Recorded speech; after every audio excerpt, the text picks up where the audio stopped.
Yes. Kwa assessment ambayo umeifanya kuhusiana na Yanga, wanamkosa mshambuliaji kama Donald Ngoma pamoja na Amis Tambo, na wamekuja hapa na Obrey Chirwa pekee. Unahisi hii inaweza ikawa na impact gani kuelekea kwenye mchezo wa kesho ambao Yanga kiukweli wanahitaji nguvu sana ya ushambuliaji? Ni pigo, naweza nikasema ni pigo kwa sababu tunaijua nguvu ya Ngoma na Tambo, na alipokuwa ikosekana Ngoma peke yake tulikuwa tunaona tu tayari kulikuwa kuna gap kwenye timu, lakini sasa hivi wanawakosa wote wawili.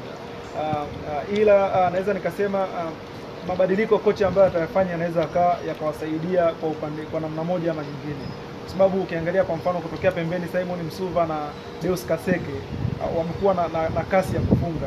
Ukiangalia kwa pamoja wamefunga mabao kama 23 msimu huu kwenye mashindano yote, na unaweza ukaona si kitu kidogo.